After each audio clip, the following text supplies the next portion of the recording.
యోహాను సువార్త 21వ అధ్యాయము మొదటి నుండి కొన్ని వచనాలు మనం చూసుకున్నట్లయితే ఇక్కడ పేతురు గారి యొక్క అనుభవాన్ని మనం చూడగలుగుతాం. ఇది యేసు ప్రభు వారి యొక్క 3వ ప్రత్యక్షత. యేసు ప్రభు వారు శిలువ మరణం నొందిన తరువాత, ఆయన పునరుత్థానుడైన తరువాత తన శిష్యులకి కనిపించినటువంటి 3వ ప్రత్యక్షత. ఇది 3వసారి ప్రత్యక్షమైనటువంటి విధానం. ఇది యేసు ప్రభువారు పునరుత్థానుడైన తరువాత శిష్యులతోనే లేడు ఆయన. మరి ఆయన యొక్క శిష్యులకు అప్పుడప్పుడు కనిపిస్తూ ఉండేవాడు. ఆయన అప్పుడప్పుడు ప్రత్యక్షమై వాళ్ళతో మాట్లాడేవాడు. వాళ్ళతో కంటిన్యూగా లేడు ఆయన యేసు పునరుత్థానుడైన తరువాత. అప్పుడు శిష్యులలో మరి పేతురుకు ఒక నిరుత్సాహం ఏర్పడింది. ఇంతకుముందు యేసు ప్రభువారు మనతోనే ఉండేవారు, కానీ ఇప్పుడు ఆయన చనిపోయి తిరిగి 3వ దినాన్ని లేచిన తర్వాత ఆయన అప్పుడప్పుడు ప్రత్యక్షమవుతున్నాడు గనక పేతురు కొద్దిగా నిరుత్సాహపడిపోయి ఏం చేశాడంటే, మిగతా తన స్నేహితుల దగ్గరికి వచ్చి, అనగా మిగతా శిష్యుల దగ్గరికి వచ్చి ఆయన ఏమంటున్నాడంటే, నేను చేపలు పట్టేదానికి మరలా నేను వెళుతున్నాను అంటున్నాడు. 21వ అధ్యాయంలో 3వ వచనం. సీమోను పేతురు ఏమంటున్నాడంటే, నేను చేపలు పట్టబోదనని వారితో అనగా వారు మేమును నీతో కూడా వచ్చేదమని అనిరి. గమనించండి, 3వ వచనంలో పేతురు యొక్క నిరుత్సాహం ఇక్కడ కనిపిస్తున్నదండి. పేతురు తన శిష్యుల దగ్గరికి వెళ్ళి, నేను మరలా చేపలు పట్టేదానికి చేపల వేటకి వెళ్తున్నాను అన్నప్పుడు వాళ్ళు కూడా అంటున్నారు, మేము కూడా నీతో వస్తాం. ఎందుకంటే ఈ రోజు యేసు ప్రభు వారు మనతో ఉన్నాడు. యేసు ప్రభుతో మనం ఉన్నాం. కాలం పోయింది తెలియలేదు, కాలం ఎలా గడిచిందో మనకు తెలియలేదు. మన జాలను వృత్తిని వదులుకొని ఆయనను వెంబడించాం. ఇప్పుడు యేసు ప్రభు వారు లేరు గనక మన పాత వృత్తికి మనం వెళదాం అని వెనకడుగేసినట్టుగా ఇక్కడ కనిపిస్తుందండి. వెళ్ళారు. వెళ్ళిన తదుపరి ఏం జరిగిందంటే చూడండి, వాళ్ళందరూ వెళ్ళారు. వారు వెళ్ళి ధోని ఎక్కిరి కానీ ఆ రాత్రి ఏమీ పట్టలేదు అని. అంటే రాత్రి అంతా ప్రయాసపడ్డారు. అయినా ఒక్క చేప కూడా వాళ్ళకి దొరకలేదు.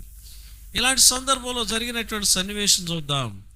4వ వచనంలో, సూర్యోదయం అగుచుండగా యేసు దరిని నిలిచెను, అయితే ఆయన యేసు అని శిష్యులు గుర్తుపట్టలేదు. వాళ్ళు చేపలు పట్టేదానికి సముద్రంలోకి వెళ్ళారు. యేసు ప్రభు ఎక్కడున్నాడు?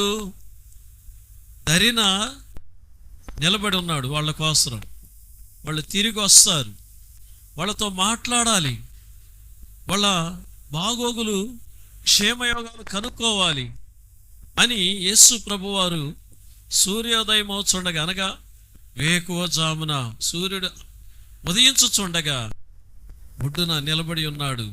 కానీ వాళ్ళు రానే వచ్చారు ఒడ్డుకి. అయితే వాళ్ళైతే ఈయన యేసు ప్రభు అని గుర్తుపట్టలేదు. ఎందుకు పట్టలేకపోయారంటే, యేసు ప్రభు కంటిన్యూగా గనక వాళ్ళతో ఉంటే వాళ్ళు గుర్తుపట్టి ఉండేవాళ్ళు. కంటిన్యూగా యేసు ప్రభు వాళ్ళతో లేడు. రెండోది, వాళ్ళ వృత్తిలో వాళ్ళు నిమగ్నమైపోయారు. వాళ్ళ ఆలోచన అంతా కూడా చేపల వేట మీద ఉండింది. దానిని బట్టి ఆయన ఎవరని కూడా తీరాగా గమనించి చూడలేదు వాళ్ళు. అయితే యేసు ప్రభువారు 5వ వచనంలో చూడండి, పిల్లలారా భోజనమునకు మీ యొద్ద ఏమైనా ఉన్నదా అని వారిని అడుగగా, ఏమంటున్నాడు? పిల్లలారా భోజనమునకు మీ యొద్ద ఏమైనా ఉన్నదా అని వారిని అడుగగా వాళ్ళు ఏమి సమాధానం ఇచ్చారు? లేదని వారు ఆయనతో చెప్పిరి. భోజనం లేదు. గమనించండి, యేసు ప్రభువుని విడిచిపెట్టి వెనకడుగు వేసే వారి యొక్క అనుభవం ఎలా ఉంటుందనేది ఈ వాక్యం ద్వారా మనం తెలుసుకోవాలి. ఈ యొక్క దినాన యేసు ప్రభువుని ఒకప్పుడు వెంబడించి యేసు ప్రభువులో ఉన్న శక్తిని, సామర్థ్యాన్ని రుచి చూసి, యేసు ప్రభు యొక్క ఆశీర్వాదాలను చూసి, పరిస్థితులను బట్టి, సమయ సందర్భాలను బట్టి కొన్ని కార్యాలు నిన్ను వెనక్కలాగే పరిస్థితులు కొన్ని నీకు ఎదురవ్వచ్చు. ఎదురైనప్పుడు పరిస్థితులకి నువ్వు అనుకూలంగా వెళ్ళినప్పుడు యేసుని విడిచి, ప్రభు నీకు ఇచ్చిన వాగ్దానాన్ని మరిచి, వాక్యాన్ని వదిలిపెట్టి నువ్వు వెనకడుగు వేసావంటే జరిగే పరిస్థితి ఎలా ఉంటుందనేది ఇక్కడ చెప్తున్నాడు. శిష్యులు వెనకడుగు వేశారు, ప్రయాసపడ్డారు ఏదో సంపాదించాలని. చేపల వేటలో మన ప్రవీణులు, మనం మరలా చేయగలమన్నటువంటి ధీమాతో ముందుకు అడిగేసి ఉండొచ్చు. కానీ ఒక్క చేప కూడా వాళ్ళ పట్టలేకపోయారు, ఒక్క చేప కూడా వాళ్ళకు దొరకలేదు. కానీ ప్రభు అంటున్నాడు, పిల్లలారా, భోజనమునకు మీ యొద్ద ఏమైనా ఉన్నదా? లేదు వాళ్ళు అంటున్నాను కదా. అప్పుడు యేసు ప్రభు అంటున్నాడు 6వ వచనంలో, దోణి కుడి ప్రక్కన వలవేయుడి, మీకు దొరుకునని చెప్పాను. మీరున్నారు కదా, ఆ దోణి కుడి ప్రక్కన వేయండి అంటే ఇంకా వాళ్ళు ఒడ్డుకు రాలా. పిల్లలారా, భోజనమునికి ఏమైనా ఉన్నదా అంటే వాళ్ళు అక్కడ అంటున్నారు ఏమి లేదు. కానీ ప్రభు అంటున్నాడు, మీ కుడి ప్రక్కన వేయండి వల. అదే రీతికి వేశారు. వేసినప్పుడు జరిగిన సన్నివేశం చూడండి. వారు అలాగూ చేయగా చేపలు విస్తారముగా పడినందున వల లాగలేక పోయిరి. ఇప్పుడు 7వ వచనం వాళ్ళు అంటున్నాడు చూడండి, కాబట్టి యేసు ప్రేమించిన శిష్యుడు ఆయన ప్రభు సుమి అని పేతురుతో చెప్పాను అంటున్నాడు. యేసు ప్రేమించిన శిష్యుడు కూడా వీళ్ళతో కలిసిపోయాడు.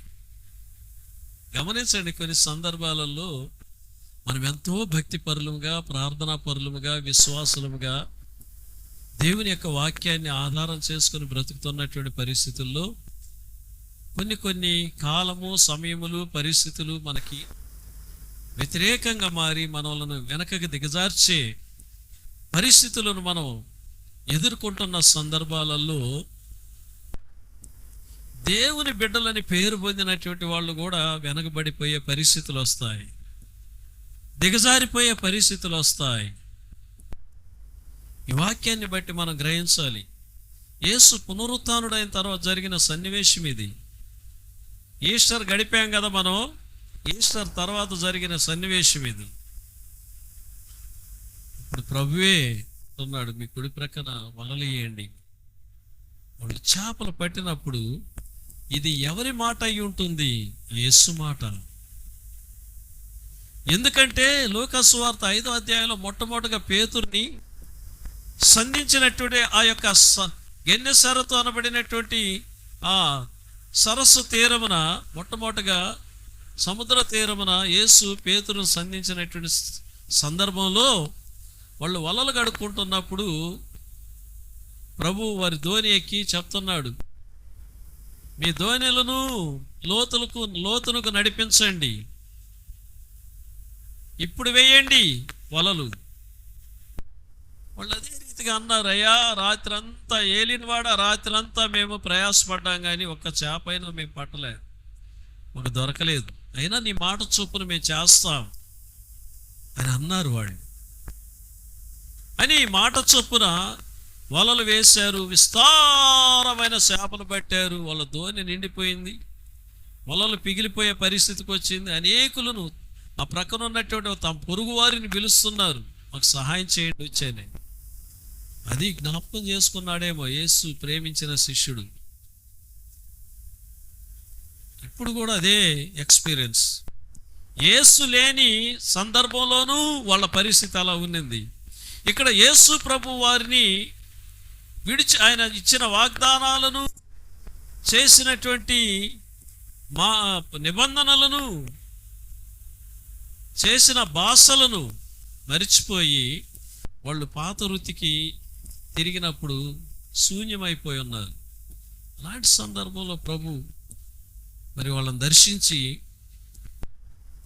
ధోనికి కుడి ప్రక్కన వలలు వేయమన్నప్పుడు వాళ్ళు వేశారు. చేపలు, బలమైన చేపలు పట్టారు వాళ్ళు. అది ఎరిగినటువంటి యేసు ప్రేమించిన శిష్యుడు అంటున్నాడు, అరే ఆయన ఎవరు అనుకుంటున్నారు? ప్రభు, ఆయన ప్రభు, ప్రభు, యేసు ప్రభు అనగానే ఒక సన్నివేశం జరిగింది అక్కడ. ఇది చాలా విచిత్రంగా ఉంటుంది ఈ మాట. ఆయన ప్రభు అని సీమోను పేతురు విని, 7వ వచనంలో, వస్త్రహీనుడై ఉన్నందున పైబట్ట వేసి సముద్రములో దుమికెను అంటున్నాడు. వస్త్రహీనుడై పేతురుకి ఎంత పరిస్థితి ఏర్పడిందో. యేసుని ప్రేమించి యేసుని మాటలను హత్తుకొని చచ్చిన బ్రతికిన నువ్వే ప్రభు. పేతురు ఏమన్నాడు యేసయ్యతో?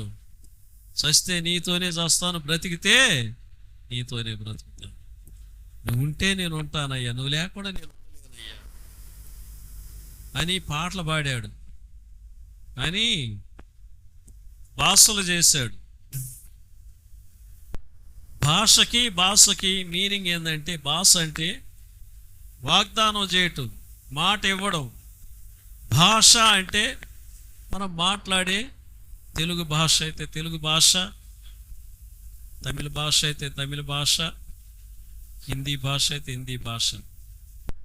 భాష అంటే చేసినటువంటి వాగ్దానం. ప్రభు దగ్గర భాషలు చేశాడు. అయ్యా నువ్వు చేస్తే నేను చేస్తాను, నువ్వు ఉంటే నేను ఉంటానని. అలాంటి ప్రేమ, అలాంటి భక్తి, అలాంటి మరి వైరాగ్యం యేసు పునరుత్థానుడైన తర్వాత ఏమైంది? ఎక్కడికి పోయింది? ఆయన కనిపించినంత మాత్రాన, ఆయన కనిపించకపోయేసరికి ఎంతో నీరసించిపోయారు వీడు. ఆయనను విడిచి పెట్టినటువంటి శిష్యులకి నెంబర్ 1 పాయింట్, ఏం లేదు, భోజనం లేదు, అన్నం లేదు, కూటికి లేదు. నెంబర్ 2 పాయింట్, కట్టుకొని బట్టలు కూడా లేవు. తినేదానికి కూడు లేదు, కట్టుకునేదానికి బట్ట లేదు. వాగ్దానాలు చేస్తారు దేవుని దగ్గర, ప్రభువా అంటే నాకు చాలయ్యా, యేసయ్యా నువ్వు లేకపోతే నేను లేనయ్యా, యేసయ్యా కొండలు కోనలు యేసయ్యా శోధన వేదనలు ఎదురైనా. భలే పాట, భలే పాట, భలే పాట, భలే పాట. ఎలా పట్టుకొని పాడేవాడు యేసయ్య.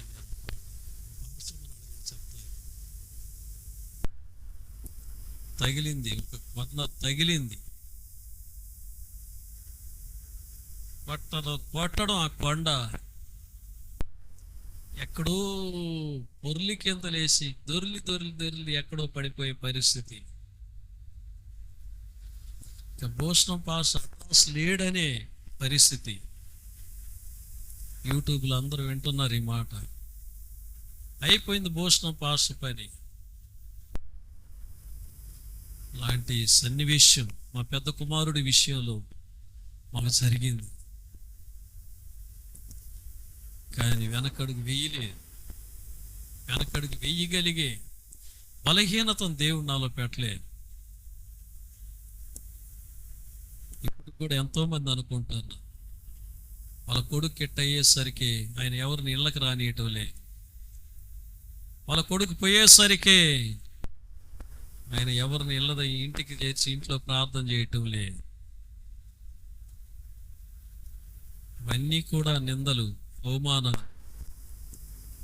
వాటన్నిటిని భరిస్తూ ఒక సంతోషంగా ప్రభువులో ముందుకు అడుగు వేయగలిగే భాగ్యాన్ని నా దేవుడు నాకు ఇచ్చాడు.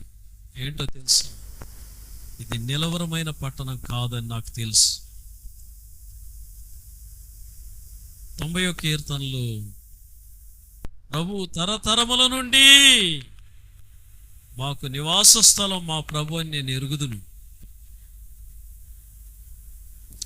యుగ యుగములకు ఆయనే దేవుడని నేను ఎరుగుదును. ఎరిగిన నన్ను ఎక్కడ పడిపోతాను, ఎక్కడ అడ్రస్ లేకుండా పోతానని నా ప్రభు ఎత్తి పట్టుకున్నాడు. అంతే, ఎత్తి పట్టుకున్నాడు. అందుకే ప్రభు మమ్మల్ని పోషించే విధానం, నడిపించే విధానం, ప్రభువులో మేముండే విధానం చూసి సాతానుడు ఎంతో మందిని సెలరేపుతా ఉంటాడు. అవన్నీ కూడా ప్రభువుకి అప్పచెప్పి, నేను మా పాస్టర్ వ్యక్తిగతంగా ప్రార్థన చేసేటప్పుడు ఏం చేస్తామంటే, ప్రభువా మాకిచ్చినటువంటి భాగ్యం, ప్రార్థనలో శోధన కాదండి, ఈ శోధనలలో, ఈ బాధలలో కూడా నీతో నిలబడగలిగే భాగ్యాన్ని మీరు మాకు ఇచ్చారు. మమ్మల్ని ఏ విధంగా బలపరిచావు, నువ్వు నాకు ఇచ్చిన విశ్వాసులను బలపరిచయ్యా. యేసు ప్రభు వారు యోహాను సువార్త 14-15 అధ్యాయాలలో, 13, 14, 15, 16 అధ్యాయాలలో శిష్యుల యొక్క విశ్వాసమును గురించి వాళ్ళను బలపరచడానికి ఏ విధంగా ఆయన ప్రార్థన చేసి ఏ విధంగా ప్రభు దగ్గర మాట్లాడతాడో ఆ విధంగా నేను చేస్తాను. దేవుడు నాకు ఇచ్చినటువంటి సంఘంలో ఉన్నటువంటి ఒక్కొక్క వ్యక్తి కొరకు నేను చేస్తాను. మమ్మల్ని ఏ విధంగా నిలబెట్టావు అదే విధంగా నువ్వు నాకు ఇచ్చిన బిడ్డలను నిలబెట్టుకున్నావు. నా యవన బిడ్డలను నిలబెట్టయ్యా, నా యవన కుమార్తెలను నిలబెట్టయ్యా, నా సహోదరులను నిలబెట్టండి, నా సహోదరులను నిలబెట్టండి ప్రభువా అని పోరాడతాం మేము ప్రార్థనలు. కనుక ప్రియమైన దేవుని బిడ్డలారా, ఈ మాటలు ఎందుకు చెప్తున్నానంటే, పేతురు అన్నాడు, ప్రభువా మరణమైనా నేను నీతో మరణం అవుతాను, నేను నిన్ను ఎడబాయనన్నటువంటి పేతురు ఈరోజు తినేదానికి ఒంటి మీద బట్ట. దీనిని బట్టి మనం గ్రహించాలి, విశ్వాస జీవితంలో, ప్రార్థనా జీవితంలో మన భక్తి ప్రయాణములో మనం కొనసాగేటప్పుడు కొన్ని సందర్భాలలో ప్రభు మనలను ఎడబాయొచ్చు. కానీ మనం అంత భక్తులం కాదు. మనకై మనం ప్రభువును వదిలిపెట్టి సెంగబేరుకొని వెళితే తప్ప మన బలహీనతలను చూసి ఆయన మనలను ఎడబాయుడు. పరిశుద్ధాత్మ దేవుడు మనం బలపరచబడేంత వరకు పోరాడుతూనే ఉంటాడు. ఆయన నిన్ను బలపరచడానికి, నిన్ను స్థిరపరచడానికి. బాగా బలపడిన తర్వాతే ప్రభు ఎడబాయాలన్నా, ఏదన్నా ఒక శోధన అనుమతించాలన్నా, ఒక పరీక్ష పెట్టాలన్నా బాగా బలపడిన తర్వాతనే పెడతాడు ఆయన. బలహీనులకు పరీక్షలు పెట్టడు ఆయన, బలహీనులకు శోధనలను అనుమతించడు ఆయన, బలహీనులకు ఆయన దూరం అవడు ఆయన. నీకై నువ్వైతే తప్పితే, నీ కార్యాలను బట్టి, నీ అలవాట్లను బట్టి, నీ బలహీనతలను బట్టి నీకై నువ్వు దూరం అయితే తప్ప. కానీ పేతురుకి పరిస్థితి వచ్చింది. ఆయనను, పేతురును కానీ శిష్యులను కానీ ప్రభు వదిలిపెట్టాడా? విడిచిపెట్టలేదు. ఎక్కడికి వెళ్ళారు? చేపలు పట్టేదానికి వెళ్ళి. ఎక్కడికి వెళ్ళారు? పాత వృత్తిలేకే వెళ్ళారు. ఎక్కడికి వెళ్ళావు? పాత స్నేహితురాల దగ్గరికి. ఎక్కడికి వెళ్ళావు? పాత స్నేహితుడి దగ్గరికి. ఎక్కడికి వెళ్ళావు? పాత అలవాట్లకి. ఎక్కడికి వెళ్ళావు? పాత వైన్ షాప్కే. ఎక్కడికి వెళ్ళావు? పాత జోదానికి. ఎక్కడికి వెళ్ళావు? పాత స్నేహితుల దగ్గరికి. వదిలాడా యేసయ్యా? వదలుతాడు అనుకుంటున్నావా?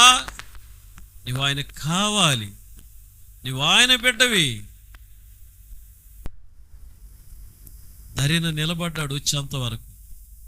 వాళ్ళు మధ్యలోనే ఉన్నారు పాపం.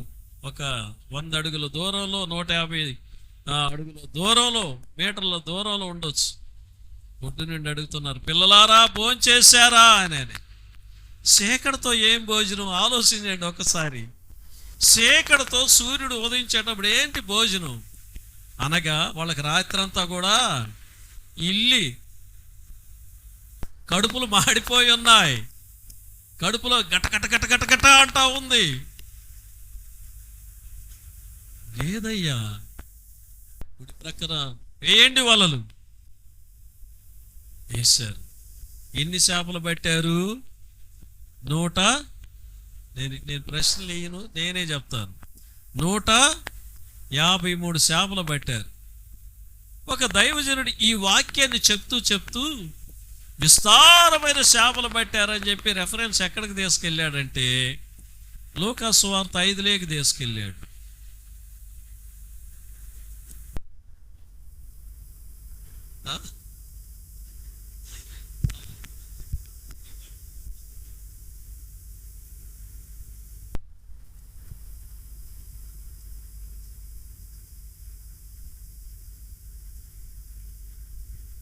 కనుక క్రీస్తునందు ప్రియమైన దేవుని బిడ్డలారా, యేసు పునరుత్థానుడైన తర్వాత,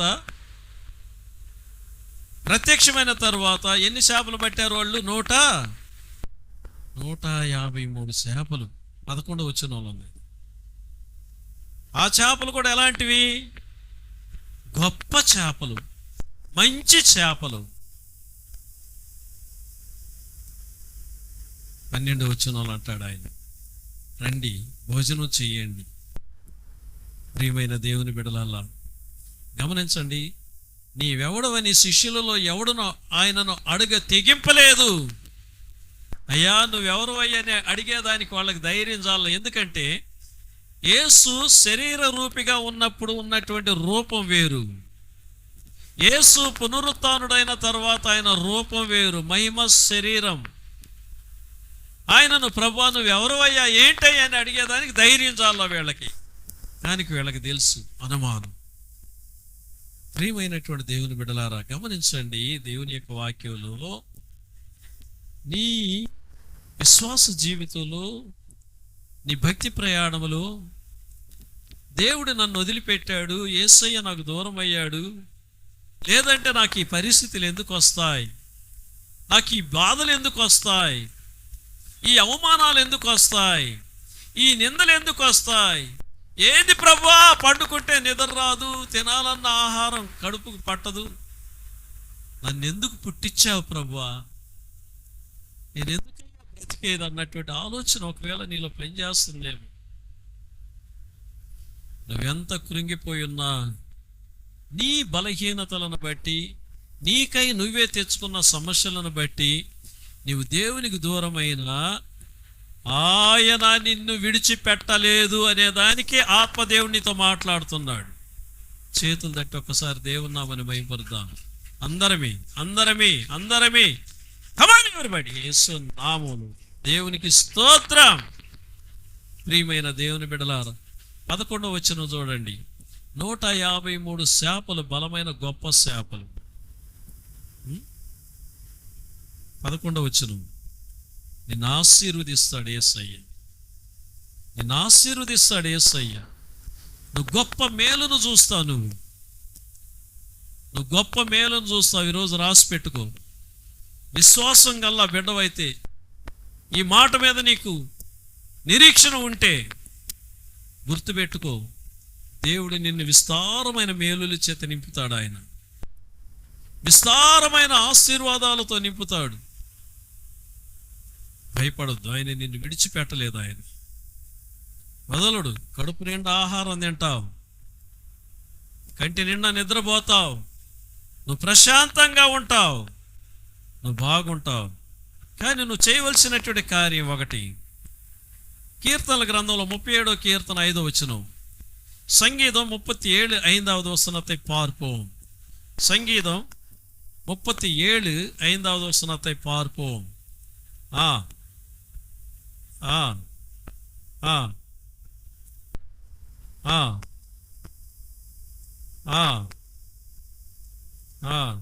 దేవునికి స్తోత్రం. 37వ కీర్తనలో 5వ వచనంలో మన పితరుడైన దావీదు, మన తాత అంటున్నాడు, నువ్వు భయపడొద్దు బిడ్డ, నువ్వు వెనకడుగు వేయకు బిడ్డ, నీ మార్గమును యెహోవాకు అప్పగింపుము, నీవు ఆయనను నమ్ముకొనుము, ఆయన నీ కార్యము నెరవేర్చును. వెనకడుగు వేయకు, పరిస్థితులను బట్టి భయపడకు, మనుషులు పెట్టు భయానికి భయపడకు,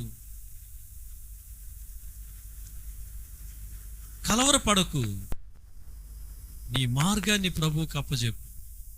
అంటే నీ చింత యావత్తు, నీ సమస్తం ప్రభువా నువ్వే చూసుకొని, ఏం కాదు నాయన, నేనేమీ లేదు ప్రభువా, నువ్వే నన్ను నడిపించయ్యా, నా చేయి నీకు అందిస్తున్నాను, పట్టుకో ప్రభువా అడుగు.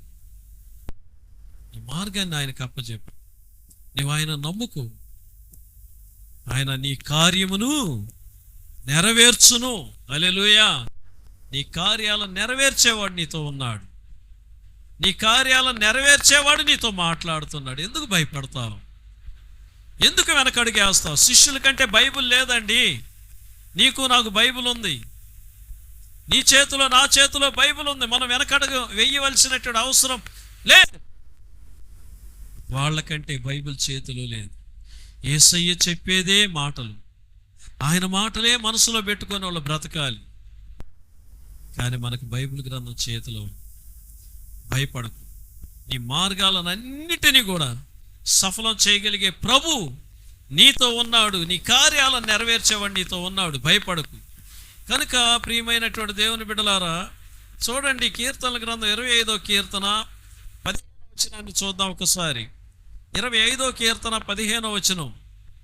దావీదు అంటాడు, మన పితరుడైనటువంటి దావీదు ఆ మాట చెప్పాడు కదా, నీ మార్గములను ఆయనకు అప్పచెప్పు, ఆయనే నీ కార్యములను నెరవేరుస్తాడని చెప్పినట్టు మన తాతే ఏమంటున్నాడంటే 25వ కీర్తనలో 15వ వచనంలో ఏమంటున్నాడంటే, నా కను దృష్టి ఎల్లప్పుడూ యెహోవా వైపునకే తిరిగి ఉన్నది. ఆయన కను దృష్టి ఎల్లప్పుడు కూడా యెహోవా వైపునకే తిరిగి ఉన్నది అంటున్నాడు. నేను లోకమును చూడను, నేను సమస్యలను చూడను, నేను నా కను దృష్టి యెహోవా వైపే. తమిళ్లో ఈ పాట ఎంతమందికి తెలుసు?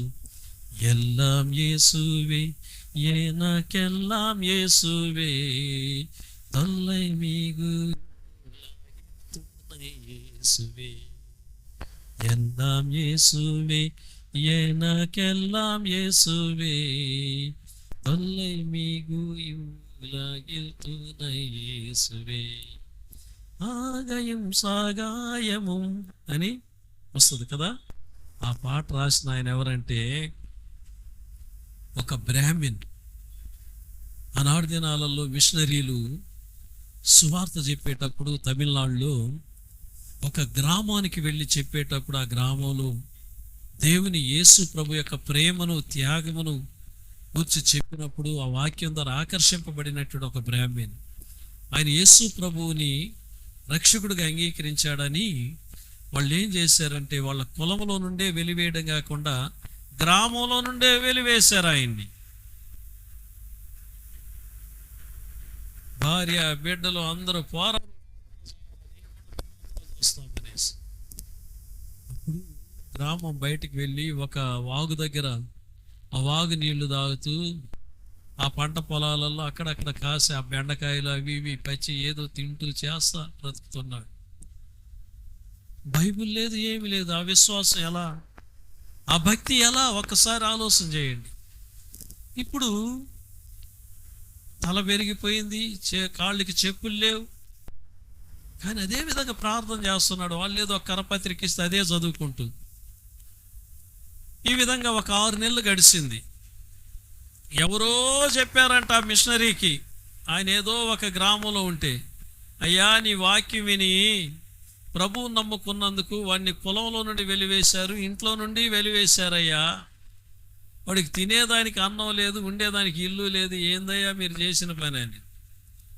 ఆయన ఏం చేశాడంటే 3 నెలలకు సరిపడ్డ సరుకులన్నీ ఒక బండి మీద వేసుకొని, గుర్ర బండి మీద ఆ ఊరిని ఎతుకులాడుకుంటా వస్తున్నాడు. దారిలో ఒక పిచ్చోడు ఎదురొచ్చాడు. ఈ మిషనరీ అడుగుతున్నాడు, ఫలాని వ్యక్తి ఎక్కడ ఉన్నాడు, ఆ వ్యక్తి దగ్గరికి నేను వెళ్తున్నాను అని. అయ్యా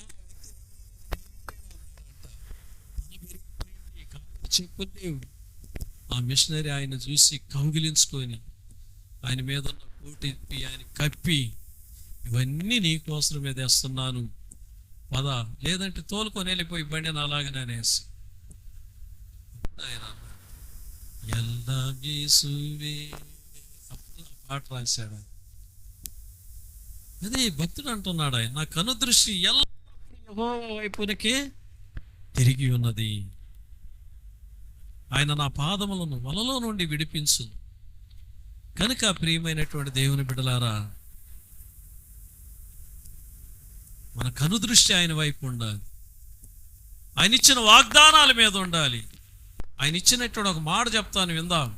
యోహాను సువార్త 14:18 యేసు ప్రభు వారు సిలువకు అప్పగింపబడే ముందుగా వాళ్ళను బలపరుస్తూ, విశ్వాస జీవితంలో స్థిరపరుస్తూ ఆయన పలికినటువంటి మాటను చూడండి. యోహాను సువార్త 14:18 మనం చూద్దాం. 14:18 మిమ్మును అనాథలనుగా విడువను, మీ యొద్దకు వత్తును అంటున్నాడు. కొంతకాలమైన తరువాత లోకము నన్ను మరి ఎన్నడూ చూడదు అన్నాడు. వీళ్ళకి చెప్తున్న మాట ఏంది? మిమ్మల్ని అనాథులనుగా విడువను, మీ యొద్దకు వత్తును అంటున్నాడు ఆయన. శిలువ మరణం అయిన తర్వాత, పునరుత్థానుడైన తర్వాత ఆయన మహిమ శరీరి కాబట్టి అప్పుడప్పుడు కనపడుతున్నప్పుడు మధ్యలో ఈ గ్యాప్లో వీళ్ళు కూడా ప్రభు గ్యాప్ ఇచ్చేశారు. బలహీనులై ఆయన ప్రభు చెప్పిన రీతిగా వచ్చాడు, వాళ్ళకు ప్రత్యక్షమయ్యాడు, వాళ్ళను బలపరుస్తున్నాడు. రండి భోజనం చేయండి, రండి బిడ్డలారా. కాల్చిన చేపలు, రొట్టె ముక్కలు, కాల్చిన చేపలు అక్కడ ఉన్నాయి. చూడండి, నిజంగా దేవుని యొక్క వాక్యాలు ప్రియమైన దేవుని కాల్చిన చేపలు వారికి ఆహారం పెట్టాడు. ఆ విధంగా ఆయన మనల్ని ఆదరించేవాడు, ఆయన మనల్ని బలపరిచేవాడు. ఈస్టర్ పండుగతోనే అయిపోయింది పండుగ అనుకోకూడదు మనం. ఈస్టర్ పండుగ తర్వాత ఏం జరిగింది? ఈస్టర్ తర్వాత పునరుత్థానుడైన తర్వాత ఏం జరిగింది? ఒక్కొక్క అనుభవాలను మనం ధ్యానిద్దాం. దేవుడి మాటలు దీవించును గాక. పేతురు వలె వెనకడుగు వేసావేమో, వేయకు, ముందడుగు వేయి. పట్టుకో యేసు ప్రభు. తర్వాత అనుభవాన్ని వచ్చే వారం చూద్దాం. దేవుడి మాటలు దీవించును గాక.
సాధ్యమే. నీ కుటుంబ జీవితంలో ఎక్కడ వెనకబడి ఉన్నావు? ఆత్మీయ జీవితంలో ఎక్కడ వెనకబడి ఉన్నావు? ప్రార్థనా జీవితంలో ఎక్కడ వెనకబడి ఉన్నావు? బిడ్డ, అలా నీ ఇంటి వాకిట్లోనే నిలబడి ఉన్నాడు నిన్ను పలకరించడానికి. నిన్ను విచారించడానికి. నువ్వు తిన్నావా లేదని కూడా ఆయన అడుగుతున్నాడు. తిన్నావా లేదమ్మా తల్లి, నా కుమార్తెవు నువ్వు, నీ కొరకు నా రక్తాన్ని చిందించా. సోలిపోకు, పొంగిపోకు. నేను నిన్ను నడిపించే నీ నాయకుడిని, నీ కాపురిని, నీ దేవుణ్ణి, నీ కార్యాన్ని నెరవేర్చేవాడును. భయపడకు, నా వైపు చూడు, నా మాటలను నమ్ము, నాతో మాట్లాడు అంటున్నాడు యేసయ్య. తీర్మానం చేసుకో, నీ 2 చేతుల పైకెత్తి, యేసయ్యా నీ శిష్యులను బలపరిచిన దేవుడు, నీ శిష్యులను దర్శించిన దేవుడు, నీ శిష్యులను పరామర్శించిన దేవుడు అయ్యా. ఇదిగో నాయనా, నీ చేతిలో పడుతున్నానయ్యా, నీ చేతిలో పడుతున్నానయ్యా. నన్ను నడిపించు నాయనా, నన్ను నడిపించయ్యా, సహాయం చేయడం అడుగు. స్తోత్రం రాజా, స్తోత్రం రాజా. పరిశుద్ధముള്ള തകപ്പനെ நாமே ஸ்தோத்தரிக்கிறோம் சுவாமி ராஜா. இந்த நாளிலே தகப்பனே ராஜா, நீ பேசின வார்த்தைக்காக நன்றி செலுத்துகிறோம் சுவாமி ராஜா.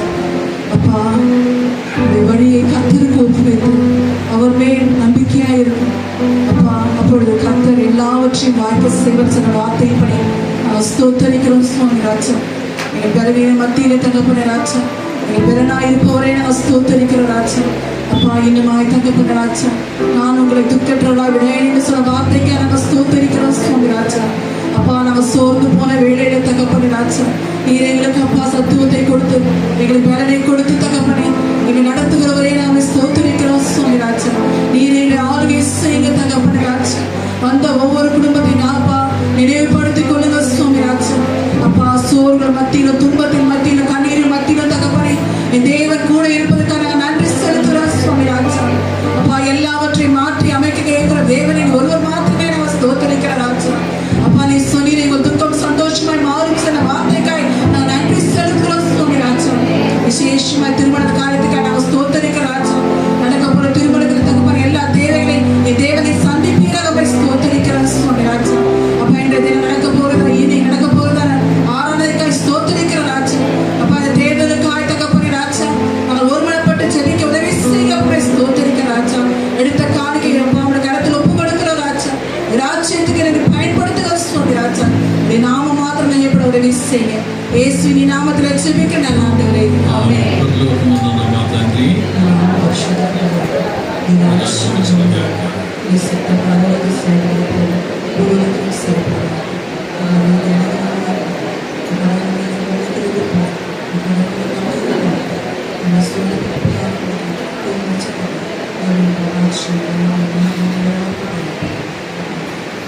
ప్రతి చోట నీ సాక్షిగా ప్రభువా నేనుండునట్లు,